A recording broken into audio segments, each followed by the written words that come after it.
I had been with Rose for 6 years. I originally thought we would get married, have children, and live happily ever after. But on my birthday, Rose's first love returned to the country. That's when I found out I was just a substitute for her first love. She had never truly loved me. Since that was the case, I chose to let go and give her the happiness she deserved. On the phone, I said to my sister, "Sis, I've agreed to the wedding plans." She replied, "That's great, Robert. I'm so glad you've come to your senses." Chapter 1. I could hear the excitement in her voice. And then she added, "Don't worry, the person I'll introduce to you will definitely be someone you'll like. By the way, I haven't seen Rose in years. Be sure to invite her too. I need to thank her for taking care of you all these years." I nodded.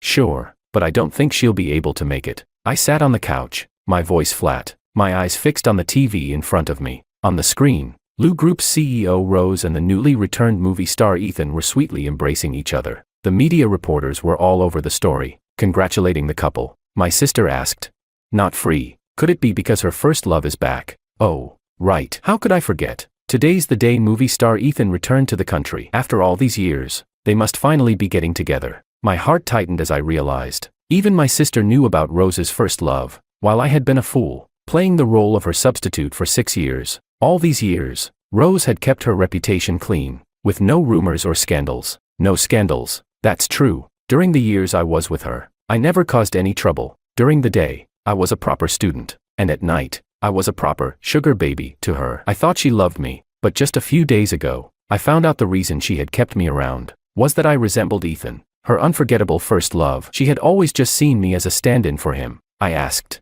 "Sis, did you know Rose had a first love?" She replied, "Of course I did." When her first love, Ethan, went abroad for his dreams, Rose was heartbroken for a long time and almost got depressed. Thankfully, she eventually got over it. Rose was my sister Helen's college roommate, and they had always been close. So when I came to study here, Helen asked Rose to look after me. Over time, I developed feelings for Rose, and naturally, we began living together. After college graduation, I couldn't bear to leave Rose, so I gave up my family's plan for me to return home and take over the business, and instead found a photography job here to stay. I had wanted to tell my sister about me and Rose for a long time, but Rose always stopped me. She never wanted to make our relationship public to her friends and family. At the time, Rose told me the timing wasn't right, and being naive, I thought we had a long future ahead of us and that we'd have a chance to share the good news later. Looking back now, there was no need to bring it up at all. My sister said, "By the way, Robert, Rose and Ethan have a great relationship. If you see them,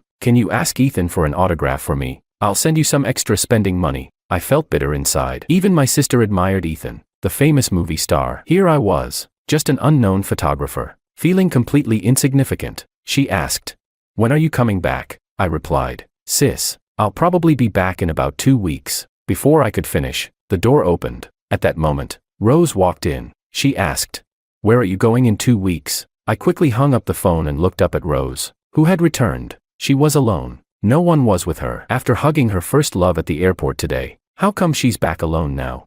But since she was back, a small part of my unease subsided. Maybe I should still try to hold on to her. I suddenly felt like I was rushing things by agreeing to marry so soon. Rose's intense gaze fell on my face. She continued, "Are you spacing out? You still haven't answered me." "You said you're going somewhere in 2 weeks, I replied.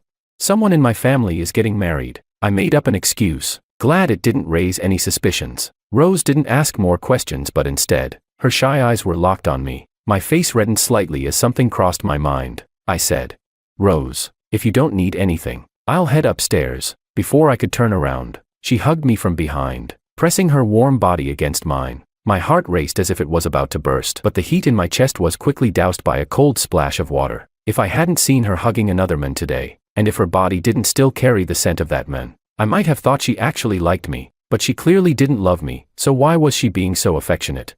Chapter 2. The woman nestled in my arms, and her ethereal voice broke the silence. She asked, "Did you see the news today?" "Yeah, I saw it." I swallowed hard. Could this be her final hug?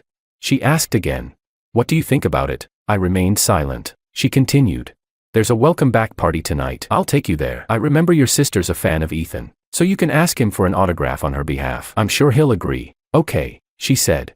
"I have to go to work, so I won't be staying for dinner." Rose grabbed her car keys and phone, ready to leave. I couldn't help but try to keep her. After all, today was my birthday, and I couldn't believe she had forgotten. I said, "Rose, why don't you stay for a little while and eat before you go? The food's already ready," she replied. "No, I have a meeting with a client. You go ahead and eat. I'll have my assistant pick you up for the party later." I didn't insist. I just silently watched as Rose walked out of the door. In the past, every year on my birthday, she would give me small gifts, a scarf she had knitted herself, or figurines of things I liked. Rose knew I loved photography. Whenever she heard about an auction for camera equipment, no matter how much it cost, she would buy it for me. This year, everything had changed. She no longer cared about me. In the end, I threw all the dishes I had carefully prepared into the trash, just like my love for her, no longer worth holding on to. Just after throwing the trash away, my phone pinged with a series of birthday greetings. I was surprised that my friends had remembered my birthday.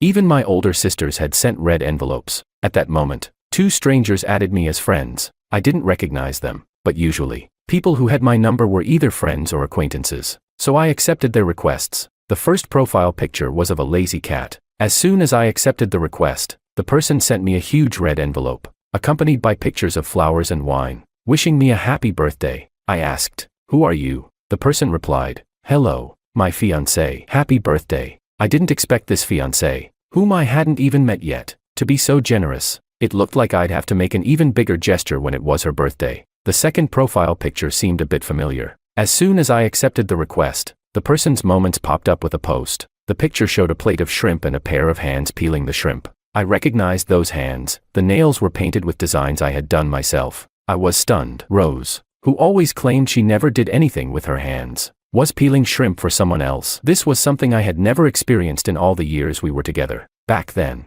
I always peeled shrimp for her while she worked on her laptop, quietly waiting for me to feed her. There were times when I pricked my fingers on the shrimp shells and bled, and it always hurt, but I just endured it. But now, it seemed Rose was peeling shrimp for someone else. This was the difference between being loved and not being loved. The caption read, "Round and round. I've returned home, but she's still waiting for me. She knows I love shrimp, so she bought all the shrimp from the restaurant." A sharp pain shot through my chest. My mind raced as I recalled Rose's profile picture frame. No wonder this new contacts frame looked familiar. It was clearly a couple's frame. All these years, I had never been given such treatment, because Rose was afraid that anyone would find out about us. I had been the only one kept in the dark all this time, while she had already made it clear to everyone that her heart belonged to someone else. Chapter 3. I had unknowingly fallen asleep on the sofa, and it was Rose's voice that woke me up. "It was almost time for the dinner party," she said.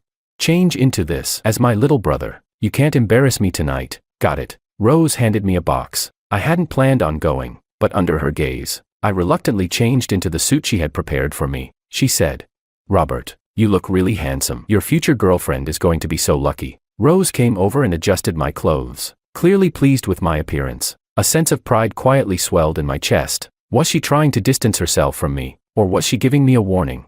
In any case, it didn't matter. I had already decided to leave. I nervously swallowed, my voice almost failing me, and I reminded her. "Sis, it's time to go." She nodded.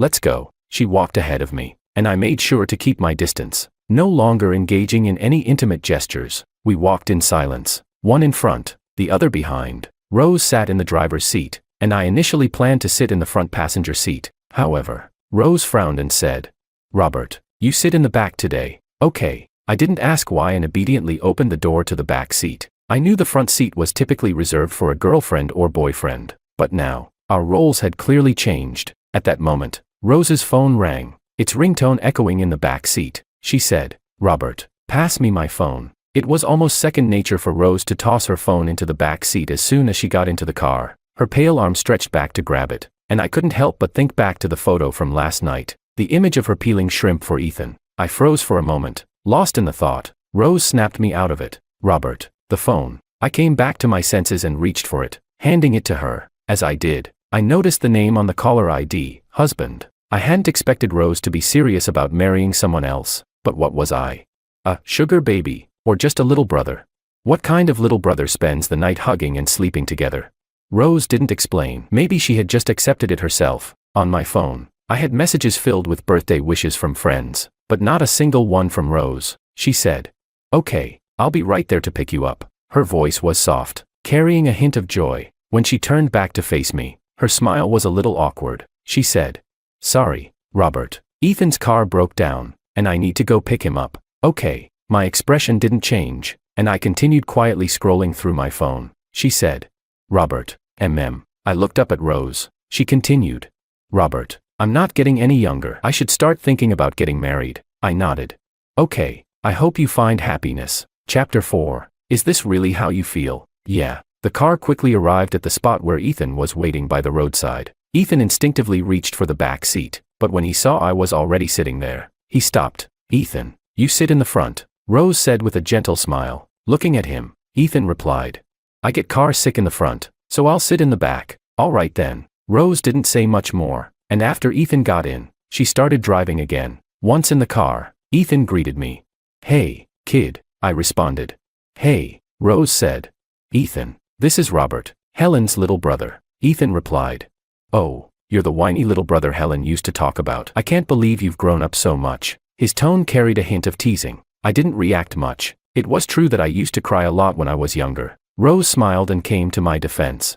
"Ethan, don't tease him. He's shy." She paused for a moment before adding, "Robert, this is Ethan, my fiancé. He'll be your brother-in-law from now on." "Okay, sister." This would be the last time I called her sister after today. Perhaps we would never cross paths again. I said, "Hello, brother-in-law." Rose seemed quite pleased with my attitude. If this had been the past, I would have caused a scene by now. In the past, when she returned home drunk, supported by a male model, I would have made a fuss, and we'd have argued for days. Ethan said, "Rose, by the way, I was in such a rush earlier that I forgot to bring my violin. Can you go back and grab it for me? And also, can you pick up the makeup artist and my assistant? You know, I'm a celebrity. My image is important." Rose said.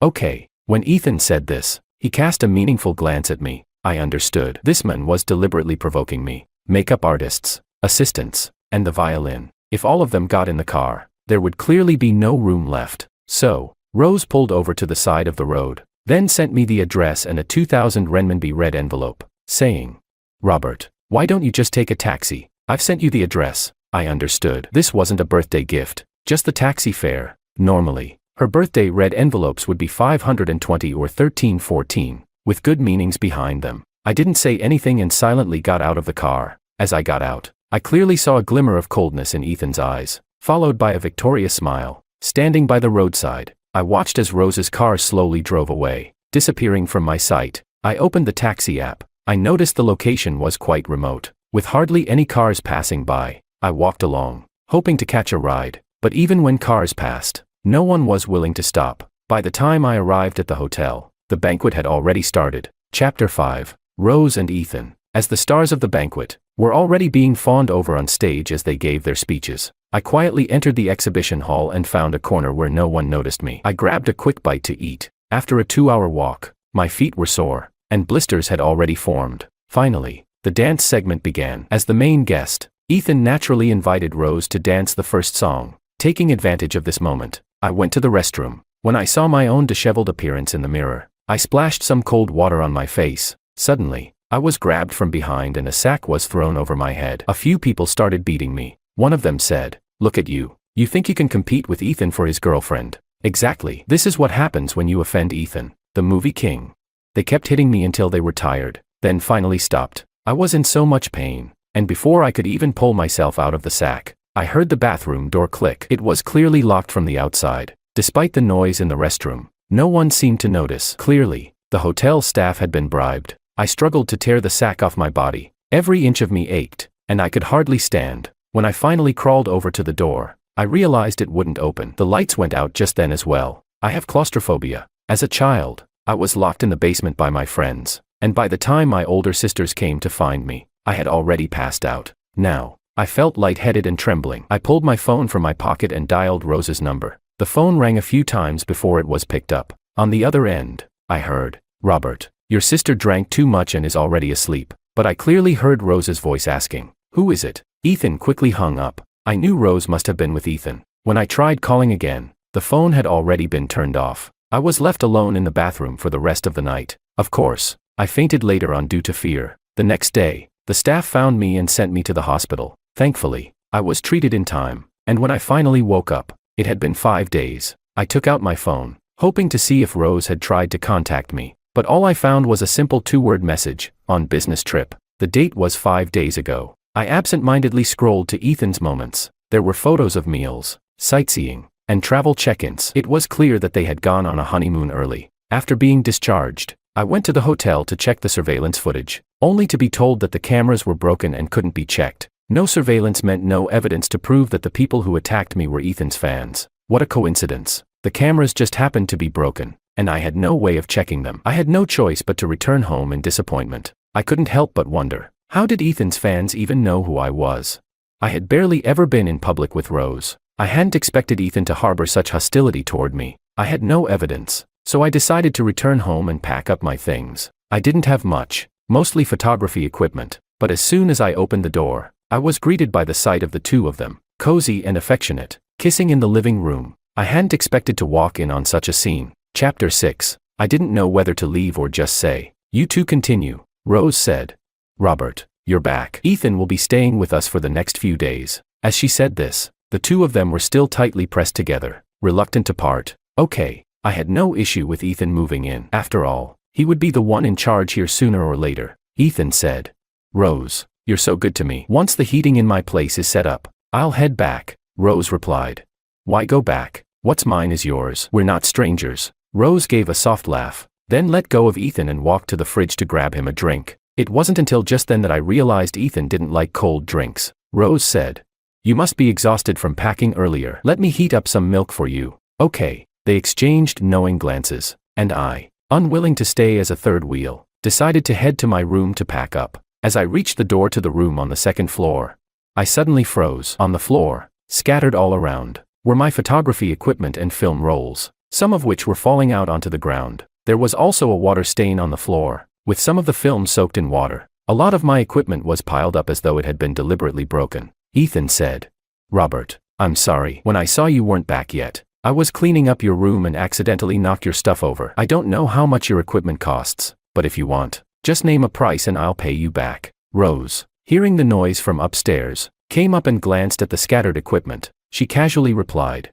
"It's just some photography equipment. Ethan, you didn't do it on purpose. This stuff isn't worth much. We'll just buy some more later." I clenched my fists tightly. These were the photos I had worked on for many years, pouring so much effort into them, and now they were destroyed. Some of it was even due to be sent to the magazine tonight. Rose knew these things were precious. She never allowed anyone to clean in my room, yet she let Ethan in here. I was furious. If the room outside was like this, what about inside? I quickly walked into the room. I found my laptop lying on the floor, alone and untouched. The floor was soaked with water, as if someone had intentionally flooded the place. Clearly, all the data on the laptop was gone. This laptop contained some of the photos and materials I was planning to publish. Ethan said, "Robert, when I came in, I was shocked too. Did you leave the water running?" When I came in, I rushed to turn off the water, and I even tripped over the computer. As soon as Rose heard this, a look of panic crossed her face. She asked, "You tripped? Are you okay?" "Let me see," Ethan replied.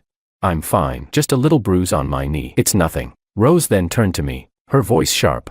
"Robert, what were you thinking? Why didn't you turn off the tap?" I was speechless. I opened my mouth, but clearly, anyone could tell that if I hadn't turned off the tap, the water wouldn't just stay in the room. It would have flooded downstairs by now, and to get to the bathroom, you wouldn't even need to pass by the computer desk. Now, Rose was clearly trying to defend Ethan. Rose said, "I'll take you to the hospital." When she looked at Ethan, her voice was gentle, but when she turned to me, her eyes were filled with anger, and her tone was cold. She said, "Robert, you better clean up your room while you're here. I don't want to come back to this mess when Ethan is living here." Chapter 7. After Rose finished speaking, she took Ethan to the hospital. Not long after they left, I started to pack up the film rolls. Fortunately, I managed to salvage some. As for the damaged equipment and computer, I called in a professional to handle it. I was informed that most of it was beyond repair, with many parts no longer available on the market. The undamaged items, I carefully packed up myself. I arranged for a courier and, to be safe, paid 10 times the usual amount for insurance, sending the equipment back to my hometown. However, the courier hadn't gone far when the van was stopped, and a fire was set to burn everything inside. When the courier called me, crying, to explain what happened, I stood frozen in place, half in shock. How could this happen? I knew, from start to finish, that Ethan was targeting me. I hadn't done anything wrong in these past days, so why was he doing this to me? It had happened before at the hotel, and now it was the courier. What would happen next?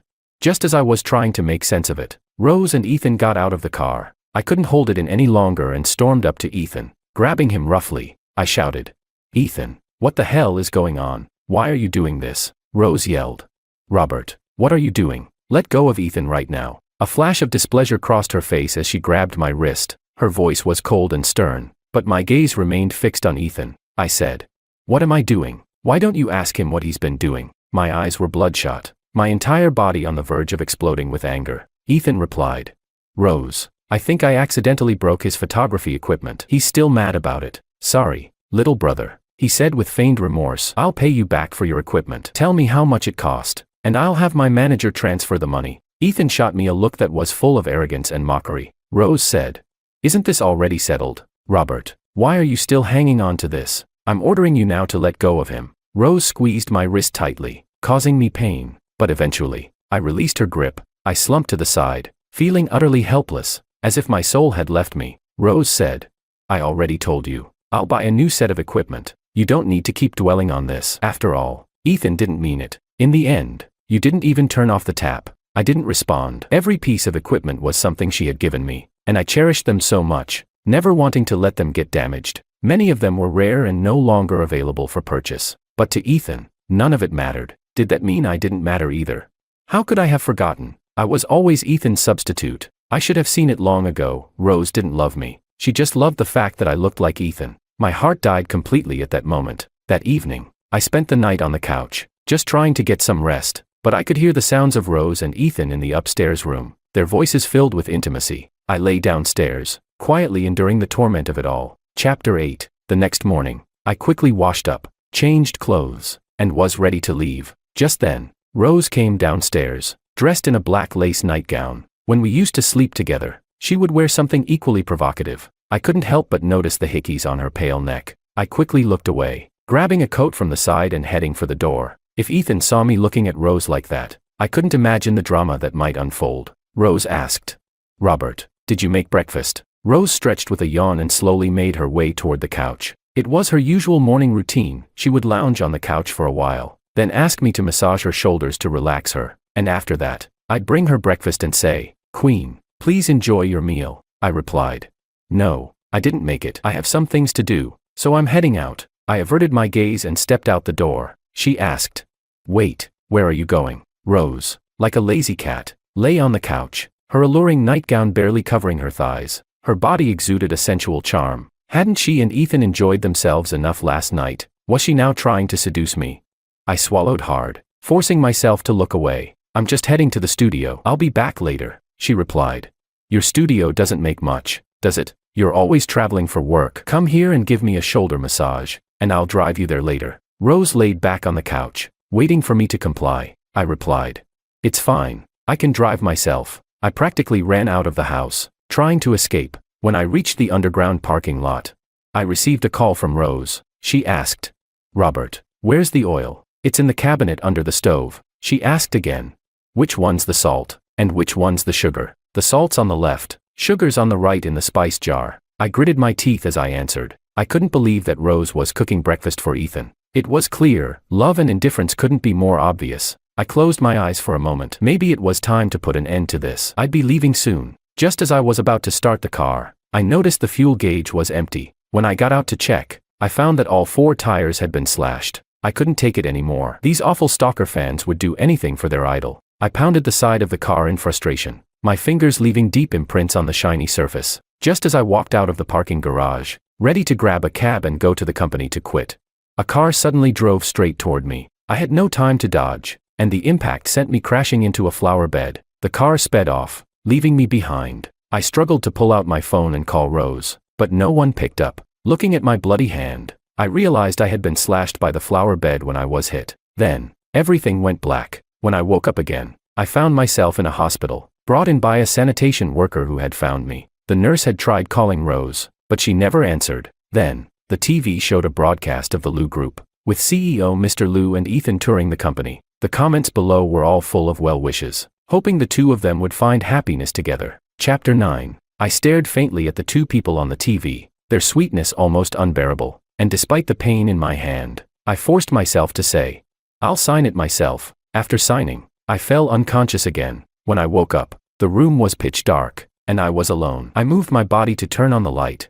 I hated the dark. Even though there were dim streetlights outside, the silence was eerily frightening. My fingers were wrapped in thick bandages. My whole body was in pain. But thankfully, my legs were still intact. I spent 3 days alone in the hospital. The ugly scars on my hand were particularly chilling to look at. At that moment, I received a message from the studio. I glanced at it, and the boss said the photos from the last shoot were great and encouraged me to keep up the good work. I thought for a while and decided to tell the boss I was resigning. I called and said, "Sorry, boss. I want to resign. I originally wanted to talk to you in person and hand over everything. But now I'm in the hospital after being hit by a car, so I can only tell you this over the phone." The boss asked.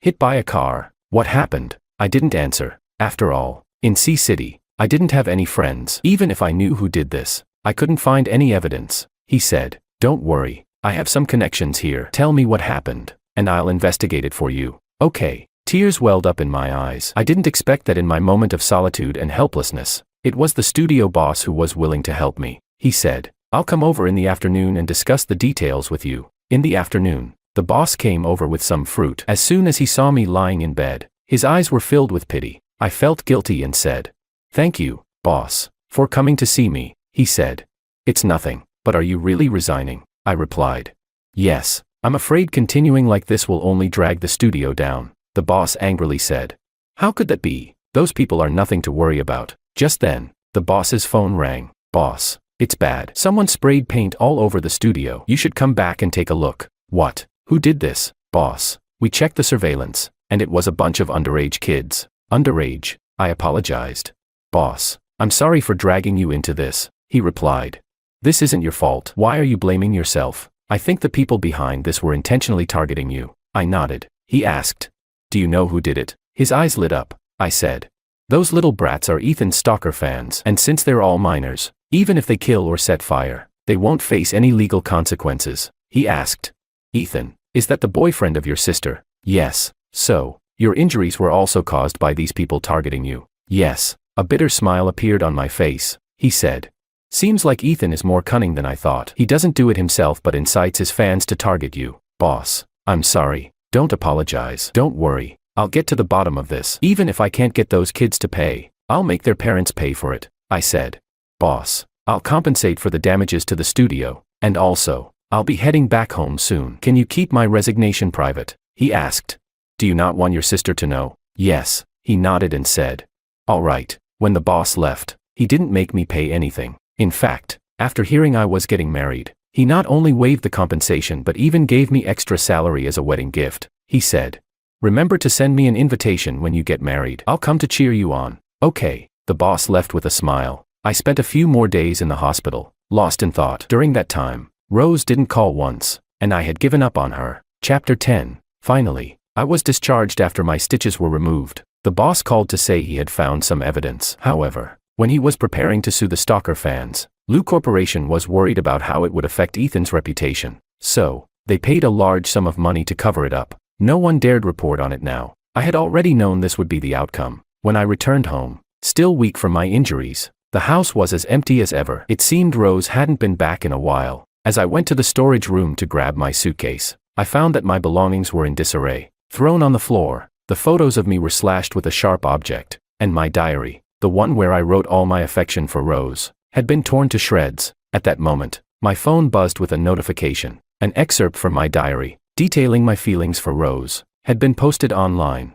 The backlash was immediate, and the internet was flooded with people condemning me, calling me shameless for having feelings for my own sister. I was stunned. Rose's angry voice came through the phone. She said, "Robert, I told you before that our relationship shouldn't be exposed. Why did you do this? Don't you know? Doing this won't just ruin me, it'll ruin you too. It might even take down the entire Lou Corporation with you." I had nothing to say. After all, those affectionate words in the diary were mine. Rose then issued a statement through Lou Corporation, claiming that she and I only had a sibling relationship and no romantic feelings. No feelings at all. Fine. In that case, let's end it here. I gathered my belongings from the floor, throwing the photos into the charcoal stove to burn them. After cleaning up the storage room, I packed up what little luggage I had left and prepared to leave. At that moment, Rose rushed in. She slapped me across the face as soon as she entered. "Robert, look at what you've done. Do you know that because of that diary, Lou Corporation's stock price has plummeted?" I said. This isn't my fault. You might want to look into who did it. I turned my head and stared directly at Rose. Ethan placed his hand on Rose's shoulder, smiling as he cryptically said, "Rose, I think there's something fishy about this. Maybe someone with bad intentions. Or perhaps certain people were used by our enemies." Rose said, "Fine. If I find out you did this, I won't let you off the hook." After saying that, she didn't even notice my pale face. Ethan shot me a cold look, a smile of victory flickering in his eyes. In the end, it was the stalker fans who did all this, and it had nothing to do with him. Besides, those fans were minors. Even if I wanted to sue them, I had nowhere to go. Ethan probably just wanted to watch Rose slowly become disillusioned with me and return to his side. I stood there stubbornly, waiting until their figures disappeared before I took out my phone and called a cab to the airport. When I sat in the cab, I glanced back at the villa I had lived in for 6 years. It held so many memories of Rose and me, happy ones, romantic ones, moments filled with joy, and other intimate memories. But now, it didn't matter anymore. She no longer belonged to me. The cab drove off. Chapter 11. At Sea City Airport, when the plane landed, I slowly looked away, returning my gaze to the real world. I was back. After 6 years. During those 6 years, I hardly ever came back. My parents and 2 older sisters would send videos every year during the holidays, asking why I didn't come back. I would always use the excuse that work was too busy to return. Once, when my older sisters insisted on coming to spend the new year with me, I ended up temporarily moving into the apartment they had bought for me. I tidied up and decorated it just enough to appease them. My relationship with Rose was a secret that couldn't be exposed. Over the years, I had kept this secret and the love no one knew about, living in both pain and sweetness. But now, I no longer wanted it. I took my suitcase and walked through the crowd, leaving the airport. The familiar buildings caught my eye. After all these years, the airport hadn't changed a bit. It looked just the same as when I left 6 years ago. But 6 years had passed, and everything was different. I was no longer the naive young man I had been back then. I was now a mature man. My older sister's call came through. "Robert, are you really back this time? You're not fooling me, are you?" Her voice sounded uncertain, as if she thought I was lying again. Yes, I had promised many times to come home for the new year, but in the end, I couldn't bear to leave Rose alone. So I stayed in City A. I said, "Yeah, I'm back. And this time, I'm not leaving." My sister replied, "Not leaving? Well, now that you're back, let's get married. We're all waiting for you to carry on the family line and have children." I laughed. "Big sis, don't tease me. By the way, when are you going to find me a brother-in-law?" She said. "Forget about a brother-in-law. I'm busy right now and can't pick you up, but I've sent your fiancé to meet you. She should be arriving soon." I nodded. All right. I was actually curious to see what my fiancé, whom I had never met, looked like. From what my sister said, they seemed very pleased with her. If they were satisfied, that was good enough for me. I trusted my family not to set me up. However, I waited outside the airport for a long time, getting increasingly anxious. I took out my phone to ask where she was. Just then, I heard the roar of a motorcycle engine. I looked up, and the bike came straight toward me. I could see that the rider was a young woman, and I couldn't help but feel a sense of admiration for her. But why was she riding straight at me?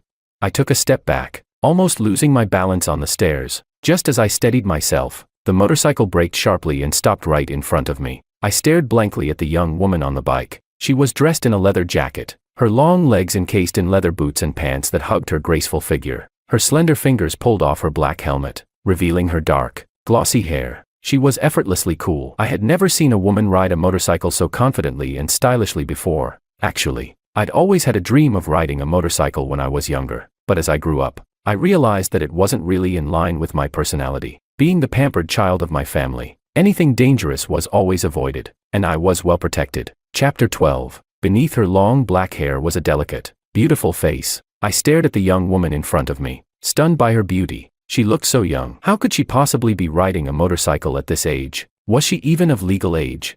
She said, "Robert." Her beautiful eyes met mine, a hint of a smile dancing in them. I asked, "You are?" I paused for a moment. Could this be my fiancé? She smiled brightly and said, "Hello, I'm Valentina, your fiancé." Valentina smiled as she spoke, and I was instantly captivated by her smile. "Hello," I stammered, extending my hand. But then I saw the bandages on my hand and quickly retracted it. I said, "Sorry, I have an injury on my hand." She asked, "Is it serious?" Before I could answer, she grabbed my wrist, clearly intent on checking my injury. I said, "It's okay." She frowned. "Okay, you've wrapped it up this thick, and you're saying it's okay? Come on, I'll take you to the hospital to get it checked out." There was a coldness in her eyes for a brief moment, but it quickly vanished. I protested. No need, I've already had it treated. She insisted. No way, I won't feel at ease until you get checked out. This hand is important, it's going to be used for painting and taking photos. You can't just ruin it like this. Although I could support you, you can't just lie around at home all day, I replied. Don't worry, I won't rely on you to support me. Her first sentence was filled with concern, but the second was more of a playful jab. I was taken aback by how much she seemed to know about my work and preferences. Clearly, she cared about my injury, though her words were a bit sharp. Valentina chuckled and said, all right, I was wrong. Let's get in the car. There was some traffic, so I'm a bit late. I asked. Are you legal? I stood there, staring at Valentina. She looked so young. Was she really old enough to be riding a motorcycle? She laughed and said, I'm only 1 year younger than you. You think I'm not legal? If you want, I can show you my ID when we go to get the marriage certificate. Valentina's mischievous smile made me feel embarrassed. I stammered. No need. I believe you. What? She was only a year younger than me. I couldn't believe how playful and cute she was. At that moment, I felt more at ease than I ever had with Rose. She said, all right, put on your helmet. Let's go to the hospital for a checkup. Valentina grinned as she put a black helmet on my head. I stood there, mesmerized as she carefully adjusted the helmet for me. Was this really my wife-to-be? If she was, I could certainly accept that. She said, all set. Now, sit tight. We're ready to go. I climbed onto the motorcycle. As a child, I had always dreamed of riding one. Back then, motorcycles weren't as common, and I thought people who rode them were incredibly cool. My family had many motorcycle models, but they discouraged me from riding, worried about the danger. So as I grew up, my interests changed. Now, I still thought people who rode motorcycles were cool. As the bike revved to life, I tightened my grip around Valentina's waist. Chapter 13. With one hand injured, I could only use my other hand to hold on tightly. My arm wrapped around her slender waist, pressing my body close to her back. From this position, I could tell that the girl in front of me was small in size. I had noticed earlier that she seemed to be about a head shorter than me. Out of the corner of my eye, I caught a glimpse of Valentina's lips curving slightly into a smile. The motorcycle was fast. Before long, we arrived at a city hospital, and the bike came to a smooth stop at the entrance. When I got off, my legs felt numb, and I felt a bit lightheaded, likely from motion sickness. Thankfully, Valentina quickly reached out and caught me, preventing me from fainting right there at the hospital entrance. I felt embarrassed and quickly muttered, thanks. She nodded and said, let's go inside. I'll have someone check on your injury. Valentina casually took out the motorcycle key, then grabbed my uninjured left hand, leading me inside. The head nurse greeted her with a smile. Valentina, you're here. Your mom's in surgery. As soon as the nurse saw Valentina, she couldn't help but tease her. Valentina was the daughter of Dr. Sue, and at her age, not dating had become a frequent topic of gossip among the nurses. The nurses often joked about how someone so accomplished in her childhood could still be single at this age. Now that Valentina was older and more beautiful, the teasing had only increased, and with the pressure of her single status, she was constantly mocked by those around her. Valentina rolled her eyes inwardly. She had forgotten that it was Nurse Lee who was on duty today. Had she known, she might have taken Robert to a different hospital to avoid this awkward situation. It was hard to put up with the teasing from the nurses. She knew that being good-looking and successful as a child only attracted jealousy, and now as an adult, her beauty seemed to attract even more unwelcome attention. People never seemed satisfied with her, but today, things would be different. Today, she was bringing Robert here to show everyone that she wasn't someone who couldn't find a man. She had simply been waiting for the right one. She wasn't going to let people talk behind her back anymore. Mrs. Lee, this is my fiancé, Robert, Valentina said proudly, introducing me without hesitation. She didn't hide the fact that Robert was her fiancé. After all, he was handsome enough to make many girls swoon, and she was happy to show him off. There were rumors in a city about him having a girlfriend for several years, but he never made it public. Valentina couldn't care less about that. The man she had chosen was hers, and no one else would take him. Mrs. Lee raised her eyebrows in surprise. Fiancé, Valentina, when did you start dating someone? I remember your mom was saying just last month that you weren't interested in love. The nurse's face turned dark, almost as if she had been struck. Valentina had always been the subject of jokes, how her classmates were all settling down, how someone had a second child. But now, to hear that she had an extremely handsome fiancé, it was too much for Mrs. Lee to believe. Her eyes were full of envy as she stared at me, unable to hide her jealousy. She asked, still in disbelief, how long has it been? And now you've got a fiancé. The nurse, who had been eyeing me, leaned forward and asked, young man, how old are you? Do you have a girlfriend? Maybe I can. She was clearly interested. I could tell from the way she looked at me that she thought I was from a wealthy family. With my appearance and the way I carried myself, It was clear that I was someone of importance. Valentina, however, was quick to shut down her assumptions. Mrs. Lee, I've already told you. He's my fiancé. We've known each other since childhood, and we were promised to each other long ago. The reason I didn't date anyone before was that I was waiting for him to come back. He's just returned from overseas. Chapter 14. Mrs. Lee remarked, just returned from abroad, so, he's an overseas returnee. Her eyes were filled with even more jealousy. I couldn't help but chuckle at Valentina's words. Overseas returnee, more like a sea turtle. Valentina shot back quickly. All right, Mrs. Lee, do you really want to fight with me for him now that I've finally brought my fiancé back? She immediately moved to stand protectively behind me, her posture defensive, almost like she was shielding me. Mrs. Lee waved it off with a laugh. Oh, I was just joking with you. Don't take it seriously. Anyway, I need to get back to work. Your mom's in surgery. You go ahead and sit in her office for a while. Still grinning, Valentina warned. Got it. And Mrs. Lee, don't ever try to introduce me to any more of those weird, mismatched men. I find it disgusting. Mrs. Lee's face turned a shade of black, and she quickly muttered, No, I won't, then hastily left, trying to cover up her embarrassment with a forced laugh. Once the nurse had left, Valentina stuck her tongue out at her retreating figure, making a playful face. I watched her, amused by how mischievous she was. Smiling, I tugged lightly on her arm and whispered, All right, don't be angry. You're my fiancé. No one can steal you away. Valentina, her confidence faltering a bit, looked up at me and asked, Really? Yeah, really, I answered. This little girl, she seemed so sharp, yet she was so easily reassured. If she were any more naive, I might have said she was being tricked into this, just like how my older sisters had tricked her into being my fiancé. With a satisfied smile, Valentina said,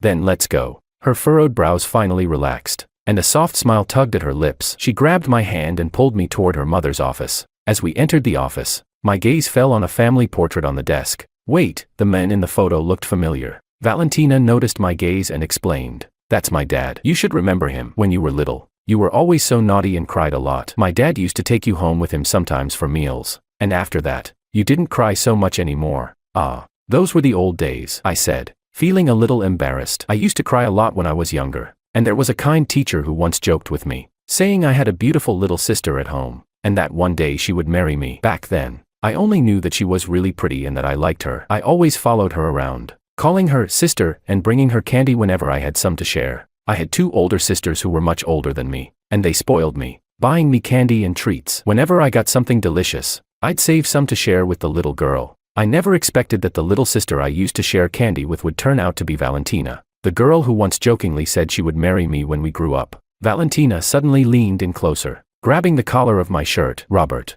do you remember what you promised me when we were little? I had no choice but to look down at her, her small hands clutching my shirt, and asked, What did I say? Did I say something inappropriate back then? She narrowed her eyes, a smirk playing at the corners of her lips. You told me that if I ate your candy, I'd have to marry you when we grew up and be your wife. I blinked, confused. Did I really say that? I was honestly a little lost. After all, it was something that happened when we were kids, and I couldn't remember all the details. Had I promised her something like that? She snorted and said, Oh, you don't want to admit it, huh? I quickly defended myself. No, I just really don't remember. Valentina tugged at my shirt again, standing on tiptoe. Her face was moving closer, and I could feel the tension between us as our faces neared each other. We were so close that I could almost feel her breath on my skin. I froze, my heart racing. This girl was so bold, and here we were, in a hospital, and she was, Valentina, what are you doing? Chapter 15. At that moment, a soft voice called out from behind us. Valentina turned around and said, Mom, you're back already? She let go of my collar and glanced at her mother with a somewhat awkward look, like a child who had been caught doing something wrong. I quickly adjusted my collar and turned to face Mrs. Sue. Mrs. Sue smiled at me and said, If I didn't come back, you would have scared my son-in-law away. Her smile was warm, and I couldn't help but return it. I greeted her politely. Hello, Mrs. Sue. I looked at Mrs. Sue, noting her gentle expression that reminded me of a mother's warmth. It made me feel strangely comforted, and for a brief moment, I felt a pang of homesickness for my own mother. Mrs. Sue walked over and gently smoothed the wrinkles on my shirt caused by Valentina's earlier grip. Good boy, you're back. That's all that matters. Thank you, Mrs. Sue, I said, stretching my hand toward her. When I saw my injured hand, I quickly withdrew it, feeling the awkwardness creeping up on me. Mrs. Sue noticed and asked, What happened to your hand? Let me see it. Her eyes filled with concern as she gazed at the bandaged wound on my hand. It's nothing. I just tripped, I explained, trying to downplay the injury. You tripped and hurt it this badly? She asked, clearly unconvinced. She carefully unwrapped the bandages, revealing a long cut that ran down from my wrist, twisting down my arm. Thankfully, my palm was unaffected. Who did this to you? She asked, her voice sharp with concern. Valentina, standing nearby, looked at my hand with a trace of hurt in her eyes. Her voice became soft and filled with worry. How did this happen? It looks so bad. I quickly reassured her. I'm fine. Don't cry. I hadn't expected her to be so sensitive. It was a surprise to realize that besides my parents and sisters, there were others who cared enough to be concerned about me. Mrs. Su asked again, are you really okay? With a wound like this, I reached out and gently patted Valentina's head, speaking softly. It's nothing. Really, it doesn't hurt anymore. Mrs. Su gave Valentina a look, then turned back to me, still concerned. Robert, are you sure you just tripped? I hesitated for a moment, then answered, actually, I didn't want to make Valentina worry. Mrs. Su raised an eyebrow. You're telling me that this was just a fall? I reluctantly admitted. It was a car accident. She paused, her eyes narrowing. A car accident? Who caused it? I felt a twinge of discomfort and replied, Mrs. Su, please don't ask about it. She pressed on. A car accident is a big deal. I'm a doctor. You can't hide this from me. I sighed, finally admitting. It was a group of stalker fans, some unruly kids. She raised an eyebrow. Were they minors? Yeah, I said, a little embarrassed, nodding. Mrs. Su nodded thoughtfully. I understand, but I'm going to check those wounds. If they're not treated properly, they could leave permanent scars. I tried to reassure her. I've already had them treated at a hospital in a city. She shook her head. No, I'm not taking any chances. I want to examine them myself. So, Mrs. Su had Valentina stay with me while I went through a full checkup. Thankfully, the other injuries were healing well, and none of my internal organs had been affected. The only injury that looked particularly bad was the scar on my hand. It looked pretty gruesome. In the end, Mrs. Su rebandaged my wound herself, making sure it was well taken care of before letting Valentina and me leave. Chapter 16, Rose's Perspective. After Valentina and Mrs. Su left, Mrs. Su made a phone call to inform the Law sisters about Robert's accident. Upon hearing that their precious younger brother was hurt, both sisters were furious and immediately began looking into who might have hurt Robert in a city. Meanwhile, in a city, Rose had just finished dealing with work matters and was dragging her exhausted body back home. To her surprise,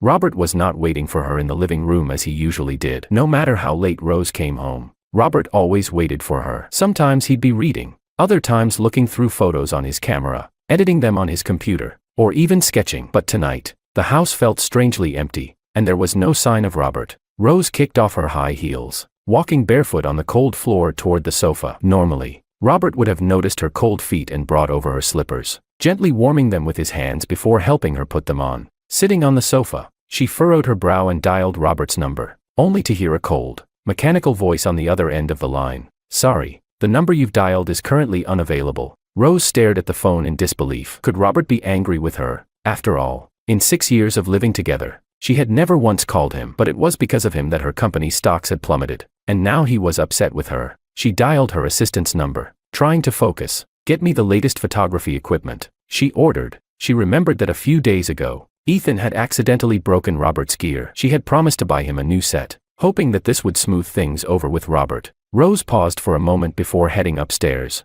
Lost in thought, she found herself standing in front of Robert's room and reached out instinctively to open the door. But once inside, she realized that everything was different. Robert's belongings were gone, replaced by Ethan's things, his clothes, hats, and even some music equipment. Then it hit her. Ethan had mentioned that his house didn't have heating, so he would stay with her. She had agreed, and Ethan had moved into Robert's room. But she hadn't fully processed it until now. The house only had 2 rooms, hers and Robert's. If Ethan was in Robert's room, then where had Robert been sleeping? That morning, Robert had left without even changing clothes. Had he? Frantically, she ran to the storage room, hoping to find some trace of him. But it was empty, devoid of any of Robert's things. No bed, no belongings, not even a single scrap of paper. It hit her hard. Robert had taken everything, his clothes, his toothbrush, even their matching couple cups and photos. It was as if he had completely disappeared from her life. Chapter 17. Rose collapsed onto the sofa, regret flooding over her. She had been wrong to hit him. He had always been so good to her. Why had she done that? He hadn't done anything wrong. It was her own refusal to publicly acknowledge his place in her life. She had only wanted him to stay by her side, even if he was just her kept man, unwilling to let him go. Just then, Ethan's call came through. Rose, one of my fans has gotten into some trouble. Can you help me out? As she listened to Ethan on the phone, A shadow crossed Rose's eyes. When had her relationship with Robert changed so drastically? It seemed like it all started the day Ethan returned to the country. Wait, Ethan came back that day, and Robert had insisted she eat with him before leaving. It had been Robert's birthday. How could she have forgotten such an important detail? In the past, she would buy Robert a new set of photography equipment every year, because he loved photography, and no price was too high for the best equipment. Now she finally realized why Robert had gotten angry and upset. It was because she had bought the equipment, not him. Rose, are you listening? Ethan's voice broke through her thoughts. What's the matter? Rose responded distantly, her mind swirling with memories of Robert. Ethan continued, it's just a fan issue. They're not letting it go. And you know how it is with fans, when they screw up, the idol has to pay. So, I understand. I'll have my assistant take care of it. Rose replied curtly, already dialing her assistant's number. Once the call ended, Rose hung up and sat there, feeling emptier than ever. That night, she didn't go to bed. Instead, she stayed on the sofa, the memories of her time with Robert replaying in her mind. Every night when she came home, he would be waiting in the living room, urging her to go take a shower. By the time she got out, he would have already prepared the essential oils, massaging her with the kind of expertise that felt as good as any spa. She would always lie back, completely satisfied, enjoying the happiness he gave her. Now, all of that was gone. The next morning, Rose decided to go to Robert's former studio. She found it was under renovation, and she couldn't understand why. After some effort, she managed to get the studio owner's phone number. When she called, the man hung up immediately when he realized it was the CEO of Lou Group calling. Not giving up, Rose dialed again, and finally, the owner answered, clearly frustrated. Lou, we're just a small studio. Why are you making such a big deal out of this? What do you mean? Rose asked, her voice sharp with urgency. The owner swore on the other end of the line, then replied, what do I mean? You should know. Fine, tell me what you want, but make it quick. Rose clenched her jaw, holding back her frustration. She needed information. Where has Robert been sent recently? Chapter 18. The studio owner replied curtly, how should I know where he went? Anyway, he's resigned. The man hung up the phone abruptly. Rose was left stunned, her heart racing with panic. Resigned? Where could he have gone? Then it struck her. He had mentioned that a relative back home was getting married, so maybe he had gone back for the wedding. She tried to reassure herself, but deep down, she was filled with unease. What if Robert had gone back and never came back? In a rush, Rose dialed Helen's number. The phone barely rang before Helen picked up. Helen, did Robert go back? Rose asked anxiously, her voice tight. Yes, he did. Helen responded. He came back yesterday. All these years, we've really appreciated how much you've cared for Robert. Rose felt a bit awkward at the praise. It was the least I could do. It seemed that Helen still had no idea about her relationship with Robert. She had insisted on keeping things private, but now her decision was coming back to haunt her. After a brief pause, Helen asked, Rose, do you know about Robert's little girlfriend? Rose's heart skipped a beat, and her voice tensed. I don't know. She quickly denied it, trying to sound casual, but the nervousness in her tone was evident. Oh, never mind. By the way, are you free in a couple of days to attend a wedding? Helen didn't push further. It seemed she had made peace with the fact that Robert was back, and any talk of the little girlfriend was likely forgotten. Sure, I'll be there. Oh, and by the way, we're having a wedding soon. You should come. Rose blinked in confusion. A wedding? Yes, a wedding. Robert's relative is getting married, remember? Rose wasn't quite sure how to end the call, but she knew she had to. After all, Robert had said he was going home for a wedding, and it couldn't possibly be his own wedding. Helen was a staunch believer in not getting married, so it must have been Rebecca. Chapter 19. The Law Sister's Perspective. Just as Helen hung up the phone, the door swung open, and Rebecca stormed in, her face flushed with anger. Helen looked up, concerned. What's wrong? Did you find something? Rebecca tossed a pile of papers onto the table in front of her sister. You take a look for yourself. The two sisters had always been protective of their younger brother. They couldn't afford to be careless, especially when Robert, the precious younger brother they had raised with so much care, was wronged in a city. They had to find the person responsible. Helen's eyes widened as she went through the shocking images in front of her. There were photos of Robert being beaten and locked in a bathroom, his parcels intercepted and burned, and even a picture of him being hit by a car. Helen's gaze fixed on the familiar villa in the background of one of the photos. She quickly pulled out her phone and scrolled through her gallery. Sure enough, in a selfie Rose had sent her, the same villa appeared in the background. Helen mumbled to herself, could it be that all these years, Robert's hidden girlfriend was Rebecca? Noticing her sister's realization, leaned in. Who is it? Helen didn't immediately respond. She stared at the photo, comparing it with the one she had just found. After a moment, her eyes met Rebecca's. They didn't need to say anything. The connection was clear. Finally, Helen spoke. Who's the one bullying Robert in these photos? Did you find out? Rebecca nodded. It's Ethan's fan. They hurt Robert in their attempt to protect Ethan. Ethan? Helen repeated in disbelief. You mean Rose's fiancé? Helen's anger boiled over. So, Rose was not only involved with my brother but also still entangled with Ethan. Rebecca sighed. Sister, Robert must be heartbroken. Helen, though frustrated, calmed down. At least Robert's back now. If he hadn't. Rebecca gave a small, reassuring smile. Don't worry. Valentina is a good girl. She'll take care of him. Helen nodded, finally at ease. Good. At least Robert's had a rough time. But now he's found someone who truly cares for him. When the two sisters finally returned home, the house was filled with the hustle and bustle of both families. La mother, seeing her daughters enter, called them over cheerfully. Helen, Rebecca, come here. Noticing the serious expressions on their faces, Robert couldn't help but joke. Hey, what took you so long? I'm about to starve here.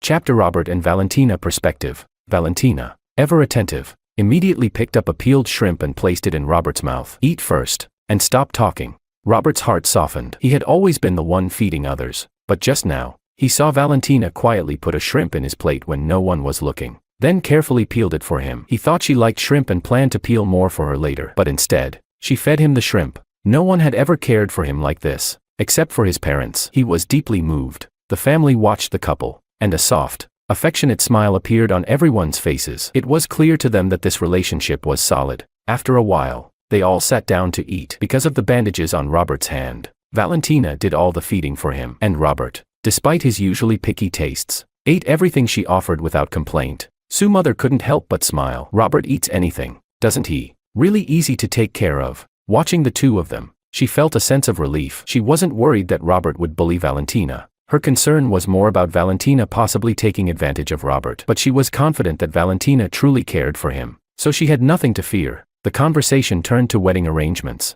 dowries, and the couple's future home. Eventually, the elders pushed the two of them out to walk in the garden for some privacy. Valentina looked at Robert with a hint of hesitation. Robert, do you really want to marry me?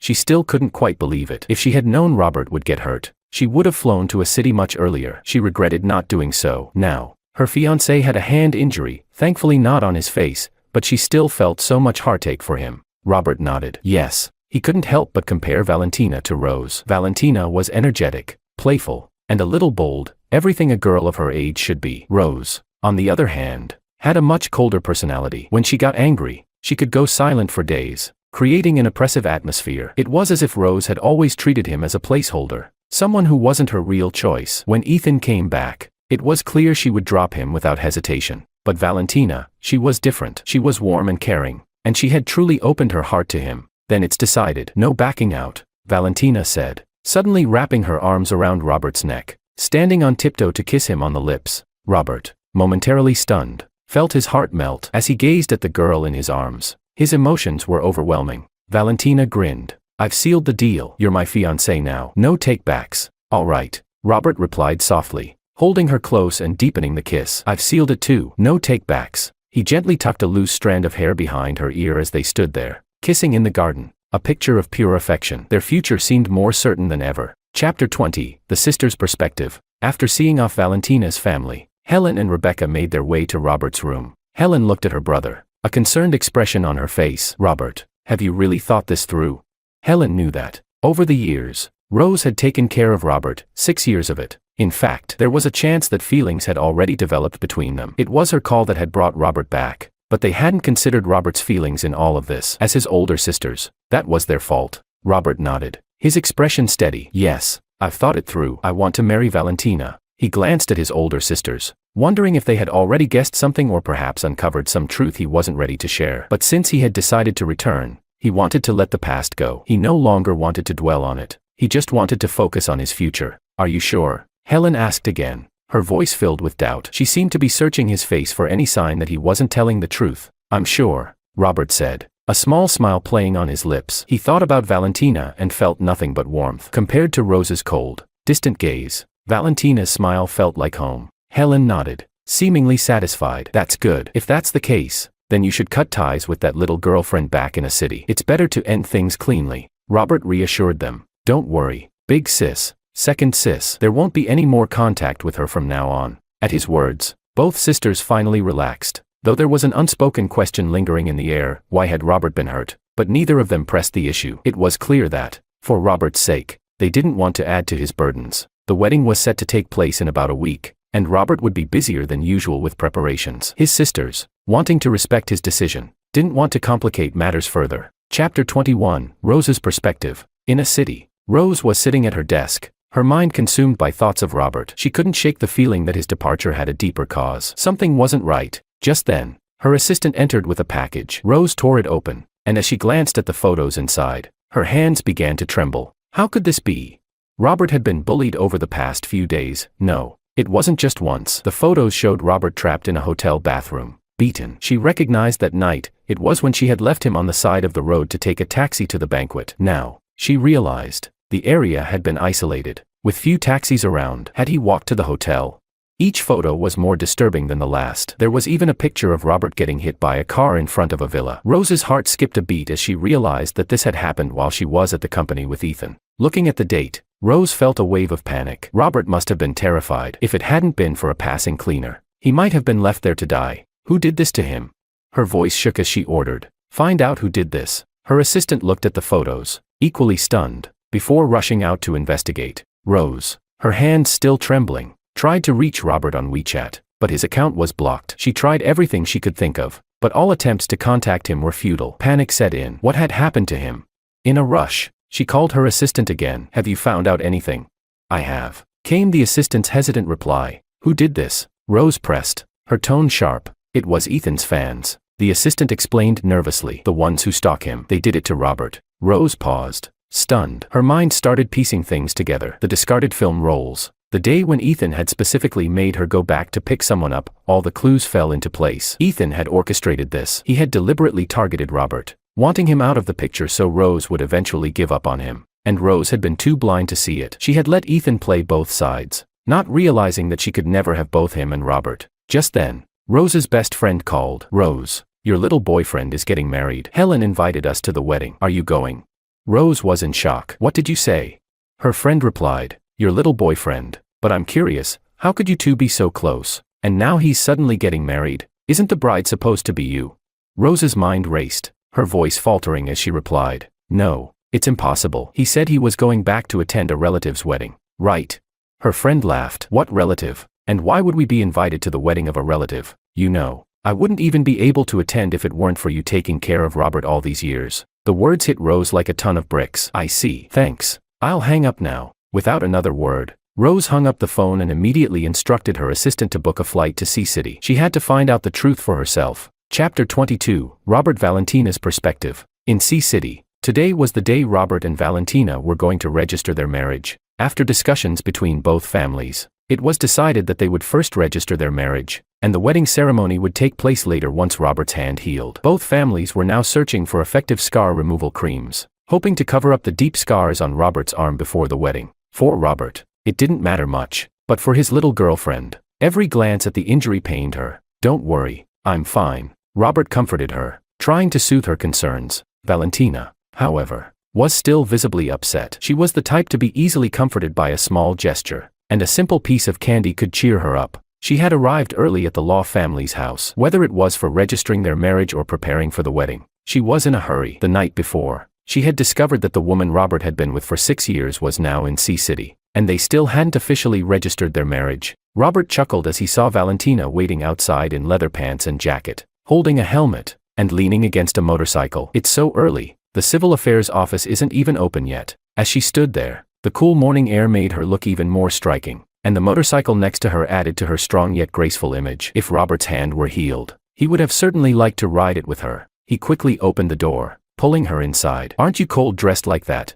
Robert reached out to hold her hand, feeling the slight chill in her fingers. His heart ached a little. He slowly transferred warmth from his own hand to hers. "It's fine," Valentina replied with a soft smile, enjoying the warmth from Robert's hand. She thought to herself, "If only I could hold his hand like this forever." "Valentina, you're here so early," said Mrs. Law. As she came downstairs, she noticed how Robert's eyes were entirely focused on Valentina, and a warm smile spread across her face. The girl was eager, but she thought it was a little too much. Robert wasn't all that special. He was just good-looking and gentle. He didn't have any great strengths. It was puzzling how such a beautiful girl had set her sights on him. In her younger days, Mrs. Law wouldn't have cared for such a son, One who was handsome but useless. But Robert was the only son, pampered from childhood, and with 2 sisters running the family business. He hadn't had much pressure in life. It was only now that he had finally found a woman he wanted to be with. At least this girl seems good, obedient and sweet, Valentina said. Mrs. Law, I'm going with Robert to try on wedding dresses today. We might be a little late returning. I hope you don't mind.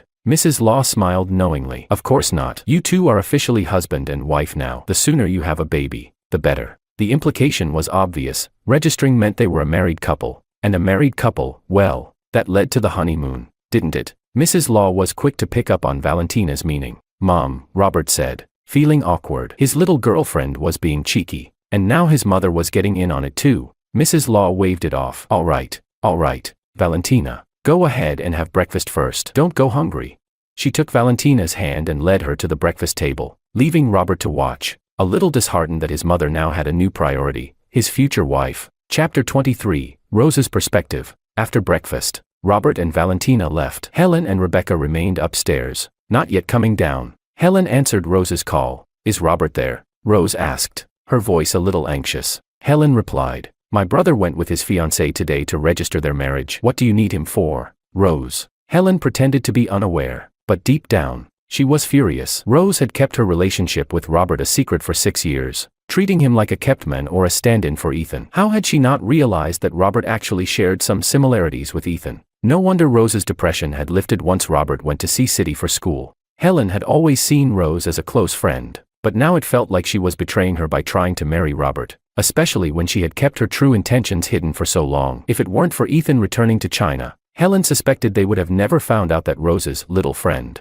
who had been dragging Robert along all these years without exposing their relationship, was in fact someone who had once been Helen's most trusted friend. Rose's voice quivered with panic. Where is the Civil Affairs office? Where are they registering? Helen could sense the urgency in her voice. Rose, I think we should meet and talk. Helen didn't want Rose to interfere with Robert and Valentina's marriage registration. After all, Valentina was the one everyone had accepted as Robert's fiancée. Rose was 5 years older than Robert, and though Robert was young and naive, didn't Rose, too, understand what she was doing? Helen began to regret ever asking Rose to look after Robert all those years. Please, Helen, Rose pleaded, her voice breaking. Please tell me where they are registering. I need to know. Helen's voice grew colder. Sorry, I can't tell you, Rose. You and Robert are over. On the other end of the line, Rose crumpled. She collapsed to her knees, tears streaming down her face as she realized that Robert was really gone. Meanwhile, Robert and Valentina had bypassed all formalities with the help of a green channel, and in less than half an hour, they had completed their marriage registration.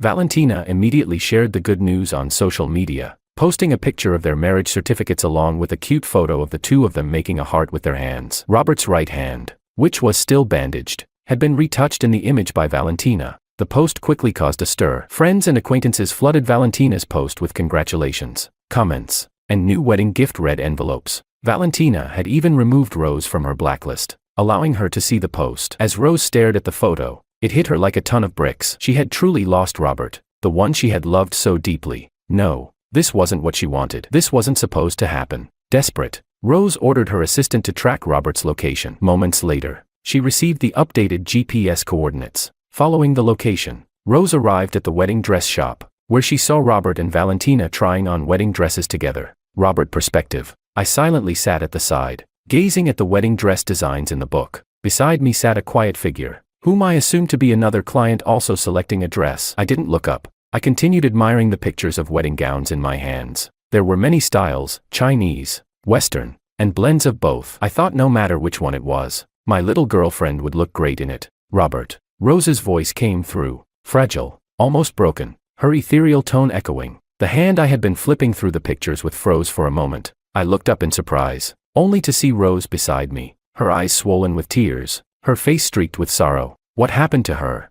I wanted to reach out and wipe away her tears. If it were before, I would have never wanted to see her cry, but now, I forcefully held back my hand, my eyes going from confusion to a deep sense of sorrow, then gradually turning to indifference. But I couldn't bring myself to say the words to push her away. After all, 6 years of feelings aren't something you can sever so easily. But my heart had already calmed. I was no longer the naive person I had been 6 years ago, when I didn't understand love. That diary was filled with my feelings for Rose. From the first moment I saw her, I was attracted to this beautiful older woman. Only when I found out that I was just a substitute did I realize, when she looked at me, she wasn't truly seeing me but was using me to look at someone else. In my dreams at night, she would often call my name, though I could never hear it clearly. Robert. Or perhaps it was Ethan. Just as I was thinking about how to ask Rose to leave before my little girlfriend noticed, a voice interrupted. Sister, here's a tissue for you. Valentina, who had just finished trying on wedding dresses, noticed the beautiful woman sitting next to me, crying as if she had lost something dear. She walked over, picked up a napkin from the side, and handed it to Rose. Rose asked, "Who are you?" Valentina replied, "I'm Robert's fiancée. Are you here for our wedding?" "You're a bit early though, the wedding is still a few days away." The main reason is that Robert hurt his hand, so he might not be able to hold the ring. As she spoke, she subtly lifted my sleeve, revealing the grotesque scar underneath, seemingly to check but really to observe Rose's reaction. Rose, flustered, asked, "How did this happen?" Valentina smiled. "Sister, from now on, I'll be the one to protect my fiancé. You don't need to worry about him anymore." She emphasized the word sister, letting the words slide slowly between her teeth. Rose fell silent, and Valentina continued, "Don't blame yourself. It's not your fault. In fact, I should thank you for sending such a great man to me." I stood to the side, thinking that this girl had a very strong sense of jealousy. I could practically feel the jealousy in the air. Rose nervously turned to me and said, "Robert, I'm sorry. I didn't know about this, but I'll go back and investigate." I said, "Sister, I'm already married. This is my fiancé. Our wedding is in a week, and I'd love for you to come." I also felt that Ethan was the one behind all of this, and it had nothing to do with Rose, but I was just a substitute, and that bothered me. After all these years of being her arm candy, I had let go of it, but what did it mean that she was here now? Was she trying to hold me back? Did she want me to go back to being her fool? No. Back then, I was young and didn't care, but now I couldn't be reckless anymore. Besides, Valentina was amazing. She always put me first and centered everything around me, unlike me, who had spent 6 years revolving around Rose, only to find that her heart had never warmed. Her heart was cold. Chapter 24. The truth was, Rose didn't love me. She just wasn't used to not having someone around to serve her. She said, "Robert, please, give me another chance." Rose reached out, grabbing my arm, her voice choking with tears, almost pleading as she was on the verge of kneeling. I replied, "Sister, from the moment Ethan returned and you had me call him brother-in-law, didn't that prove we're just like siblings? So, what are you doing now? I'm not a good match for you. Ethan is. So please, go back to him." She shook her head. "No, I won't go back. Robert, please, just one more chance, please." Valentina, in disbelief, said, "Sister, Robert respects you and calls you sister, but don't take advantage of that. We've already registered our marriage. We're a legal couple now, and our relationship is great. Don't try to break us up." Her anger flared in her eyes, burning brightly. In the next second, I placed my hand gently on her head and rubbed it lightly. The fiery anger in her eyes extinguished in an instant. Not a trace remained, and her gaze softened with a hint of affection for me. I said, "Sister, I don't love you anymore. I'll let you know about the wedding details." After that, I withdrew my arm and gave Rose a cold look. I took Valentina's hand, our fingers intertwined, and we slowly walked out together. Just as we were about to leave, the store manager suddenly came out and stopped us. "Wait, miss, you're still wearing our shop's wedding dress," I said. "I've bought this dress." I took out a card and handed it to the store clerk. "All right, please wait a moment." The clerk returned the card to me respectfully. So, on the way out, there was a beautiful bride in a wedding dress, riding a motorcycle and showing off with me in the streets. Before long, we became the latest hot topic, and many new couples even began to follow our example. Chapter 25. Rose's perspective. Rose returned to a city, her mind a whirlwind of confusion and despair. Her assistant, clearly worried, escorted her back to the villa. The house was brightly lit, and when Rose arrived, she could hear the sounds of a party from within. When she opened the door, her eyes widened in shock. She had expected Ethan might invite a few fans over while she was away, but she never imagined the scene that greeted her. Ethan was holding the hand of a girl with brightly colored hair, singing. The girl's clothes were almost entirely torn off. A few men and women sat scattered across the couch, some covered in dirt, others with half of their clothes removed, looking dazed and disoriented. Were they on drugs? Ethan, thinking Rose was still away on a business trip, had invited these stalker fans over for some sort of party. When he saw Rose, he was taken aback, fear evident in his voice. "Rose, you're back." Rose snapped, "Call the police." Her gaze burned with anger as she shot a look at her assistant. The living room was a mess, clothes thrown everywhere in chaos. The sight of it all made her sick. She had never imagined Ethan would be like this behind closed doors. She was utterly disappointed. before. It was just her and Robert living here. Robert never brought people like this home. Never had unclear relationships with other women. Her assistant nodded and immediately pulled out his phone to call the authorities. Wait, Ethan shouted, panic rising in his voice. You can't call the police. Rose shot back. Ethan, this is my house. You've broken in. Ethan retorted. Broken in? Didn't you invite me to live here? You've been away for a few days, and I was lonely. So I invited some friends over to hang out. What's the big deal? His tone was arrogant and dismissive. Rose asked coldly. Then tell me, what's wrong with them? Her eyes drifted over to the people on the couch. It was obvious, they were high. Drugs, which was illegal. Ethan shrugged nonchalantly. They're fine. They just get really sleepy at night. Really? Rose didn't buy his lies for a second. She wasn't a child. Ethan nodded, still acting casual. Of course, since you don't like it, I'll send them home. He tried to help the dazed group of people to their feet, but they staggered, unwilling to leave. This place is great. One of them slurred. There's food, drinks. This is a world we could never dream of. Rose stepped aside and exchanged a glance with her assistant. The assistant quickly slipped out to call the police. At that moment, a noise came from upstairs. Rose frowned. Someone was still up there. Ethan quickly explained. Rose, wait. The people upstairs are my friends. They're drunk, so I let them rest upstairs. Drunk? But Rose could clearly hear a woman's painful groans coming from above. Her eyes turned cold as she stared at Ethan. Ethan, don't lie to me. And I don't like my home to be dirty and messy. Tell them to clean up before they leave. After saying this coldly, she turned and began heading upstairs.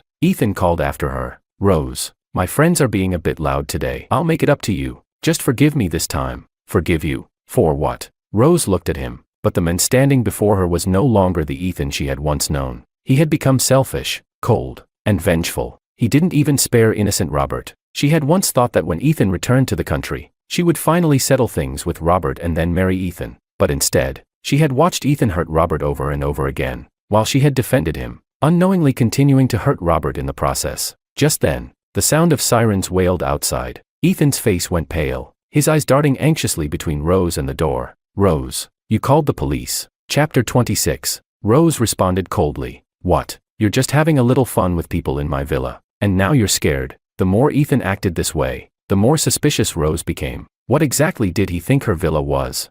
Without warning, Ethan grabbed Rose by the neck and hissed. Rose, this is your fault. You pushed me to this. The assistant shouted in panic. Ethan, what are you doing? Let go of the CEO. Now. Rushing forward, the assistant's eyes were wide with fear as he saw Ethan tightening his grip on Rose's neck. He reached for Ethan, trying to pull him away, but Ethan was like a madman now, his strength only intensifying. Rose struggled to breathe, her vision blurring as she gasped for air. She couldn't help but think that maybe it would be easier to just die right there. Robert had already rejected her, and now she didn't want to live either. Stop. Just then, the sound of police sirens broke through the chaos. The officers stormed into the villa, quickly surrounding it, but Ethan still refused to release his grip on Rose. In a desperate move, the assistant grabbed a nearby vase and smashed it over Ethan's head. The force of the hit made Ethan loosen his grip just enough for Rose to finally gasp in a breath of air. It was as if she had been given a second chance at life. Rose could hardly process the danger she had just been in. How had Robert endured when he was locked in the bathroom all night, injured and alone? Rose couldn't even communicate with the police at that point, but fortunately, the assistant had witnessed everything and insisted the police thoroughly search the villa for any more hidden dangers. Sure enough, when they went upstairs, they brought down a young girl, her eyes vacant, her mind shattered, her body was bruised and battered. The assistant immediately took off his jacket and draped it over the girl, trying to offer some comfort. They also brought down 3 other young men, all of them acting arrogantly and defiantly. It was clear they had been raised without proper guidance, the kind of kids who wandered the streets without any care for the rules. Ethan was taken away by the police. The next day, news of Ethan's arrest spread like wildfire, causing an uproar across social media. Some people claimed Ethan had been wrongfully accused, others demanded his release, even showing up outside the police station to yell at the officers. They called for Ethan's freedom, insisting that the actor had been framed. Some even called Lou's group, hoping the company would intervene and get Ethan out. Rose looked at the information her assistant had provided. It turned out that Ethan had been living a reckless life overseas. Years ago, Lou's family had given him money to study abroad, but instead, he squandered it all. When he couldn't keep up the lifestyle anymore, he returned to China and used his family's connections to build a fake persona as a top actor. He had a couple of works under his belt, but they were mostly unknown. She couldn't understand how someone like him could be elevated to the status of Actor of the Year. Every time Rose thought about the things Ethan had done to Robert, She wanted to rip him to shreds. She ordered that Ethan's full criminal record be posted online, exposing him for the fraud he truly was. Almost instantly, the internet erupted in outrage. Although there were still some who doubted the truth, many people began to turn on Ethan, calling him a liar and a cheat. As for the stalker fans who had been involved in harming Robert, most of them were minors. They were taken in for questioning but released after being given a stern talking to. The assistant was fuming. "Mr. Liu, they've let these kids go. They're already causing trouble at such a young age. What's going to happen when they grow up?" He couldn't help but feel sorry for Robert. After all, what kind of person would hurt someone like him? Lately, Mr. Liu's temper had been getting worse. When Robert was around, he was calmer. But now that things had fallen apart, the assistant was afraid the rest of them might soon feel the consequences. Chapter 27. A cold, icy glint flashed in Rose's eyes as she spoke, her voice filled with a chilling determination. "Go and bring them back. I want them to experience firsthand the pain Robert suffered." The assistant hesitated before speaking. "Mr. Liu, murder is still a crime, you know." "Murder?" Rose scoffed. "Killing them would be a mercy. You will make them suffer everything Robert went through, one by one, then release them afterward." "Understood, Mr. Liu." A few days later, the streets were filled with disabled beggars. Some had their legs broken, others their arms. There were even some with their tongues cut out. No one would ever dare to harm others again after this. After Ethan was locked up in prison, he initially tried to reach out to Rose, begging for her forgiveness. He claimed he was sorry, but Rose didn't even give him a chance to explain. She directly handed over all the evidence of his stalker fans harassing Robert to the police. Ethan was charged with multiple crimes and sentenced to 10 years in prison. Though he was sentenced to 10 years, neither Rose nor the Liu family, or even the Su family, had the kind of power to shield someone indefinitely. But if they wanted someone dead in prison, that was an entirely different matter. It was almost too easy for them to orchestrate. What Helen hadn't expected was how ruthless Rose would become, even to the point of sacrificing her own blood. Years ago, Rose had been heartbroken over Ethan. She was devastated to the point where she didn't even want to live anymore. Yet, less than a month after Ethan returned to China, Rose had done the unthinkable, cutting him off without hesitation. Everyone had assumed that dealing with Ethan would cause Rose to turn against them, but they were wrong. Rose was just as cold-blooded as they were. She sent Ethan straight to prison. This, in turn, made their internal dealings much more convenient. Chapter 28. Robert and Valentina Perspective. Of course, I was unaware of all the turmoil behind the scenes. Valentina was constantly at my side, obsessing over every detail of the wedding, picking out the wedding dress, the invitations, the floral arrangements, my parents' outfits, the decoration of the venue, and the finer details like whether we should use Chinese or Western-style tableware, or a combination of both. By night, she never left my side, constantly talking about having children with me. On the night of our wedding, she even stayed in my room, drunk and stubborn, refusing to leave. Even her parents couldn't do anything to stop her. In the end, they had no choice but to let Valentina stay. She would go directly to the wedding the next day, but the old family rules couldn't be broken. We were finally separated by force, and as I was leaving, Valentina clung to my clothes, unwilling to let me go. I had to take off my jacket and coax her for a while before finally sending her back to the villa. Once she calmed down and fell asleep, I rubbed my temples and was escorted back by the butler. The wedding went ahead as planned. Valentina was still a little groggy when the bridesmaids woke her up in the morning. She was even a bit irritable at first, but when she saw the bridal suite and the bridesmaids, she remembered that it was her wedding day. Her irritability quickly vanished.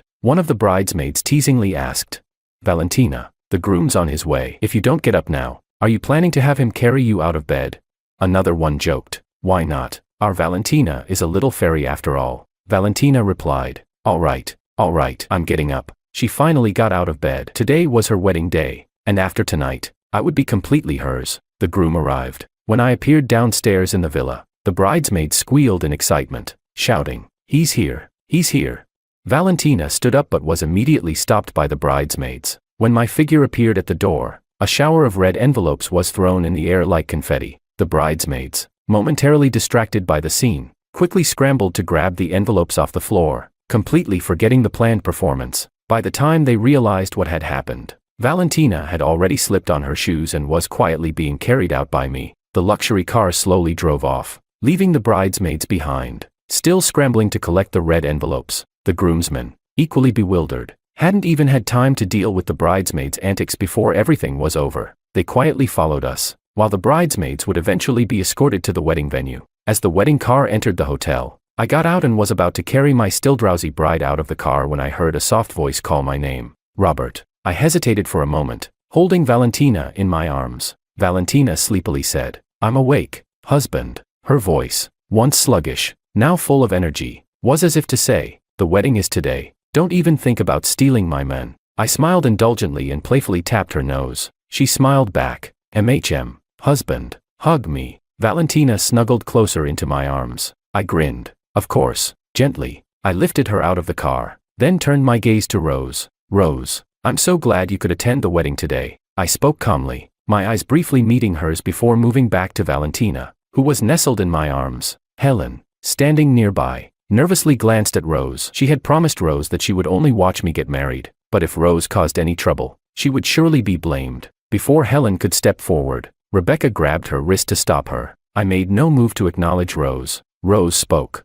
"Robert, this is my wedding gift to you. I hope you'll like it." Her eyes were filled with nothing but Robert, wishing she could have been the one in the wedding dress. She hoped to be cherished in the same way, but she was wrong, so terribly wrong. She shouldn't have treated Robert as a substitute for Ethan. She had thought that what she couldn't have was the best, while the one who had always been there for her had been ignored. Now, feeling defeated, Rose took out some company shares and handed them to Robert as a form of compensation. I replied, "Thank you, Rose. I'm already so happy you could be here today. As for the gift, it's too much. I really can't accept this." I glanced at the shares transfer document in Rose's hand. It was too extravagant for a wedding gift. Valentina added, "Sister, I know this is your way of making up for the years of regret, but Robert is now my husband, and we'll face everything together. You don't need to worry about him anymore." Valentina reached out to tap me, signaling she wanted to be put down. Once on her feet, she handed the shares back to Rose. Her voice was soft but firm. Her cheeks puffed slightly, clearly showing her displeasure at the woman who had repeatedly interrupted her happiness. Helen quickly stepped forward and pulled Rose aside. "All right, let's go inside. We don't want to miss the good timing." Rose, almost stumbling, was led away. She stood there, a look of confusion on her face, watching as we were surrounded by well-wishers and ushered into the hotel. That position by the groom's side should have been hers, but she had ruined it. The ceremony began. Rose stood quietly in the corner, watching the bride walk arm in arm with her father as the wedding march filled the air. The bride was delivered into the groom's arms. The host began to warm up the atmosphere. The host asked, "Do you, the couple, promise to face all the challenges together, to raise children, care for your parents, and grow old together? Do you both agree?" "We do." I looked into Valentina's eyes. Her gaze was completely filled with me, and together we spoke the words, "We do." Now, the exchange of rings. I took the ring, then suddenly knelt before her. "Robert, thank you for marrying me. I also thank you for choosing me." We carefully slid the rings onto each other's fingers. The host smiled and said, "Now, the groom may kiss the bride." Before the words were fully out, Valentina had already thrown herself into my arms, and we kissed. The guests applauded, showering us with blessings. Rose had no idea how she ended up outside the hotel. She was in a daze, and eventually collapsed by the roadside. Helen and Rebecca, coming out, felt some guilt and decided to take Rose to the hospital. Meanwhile, Valentina and I were already on our honeymoon, heading abroad to celebrate. A year later, our first child was born, a beautiful little princess. Rose sent a congratulatory gift. This time, it wasn't company shares, but an entire set of priceless gold jewelry. I didn't refuse this time and invited Rose to join us for the baby's full moon celebration. Valentina suggested that we find a godmother for the baby. In the end, the opportunity was given to Rose. Rose looked at the baby in her arms. The child resembled both her mother and father. Rose made a silent decision. She would go back to work hard to earn money for her adopted daughter's milk powder.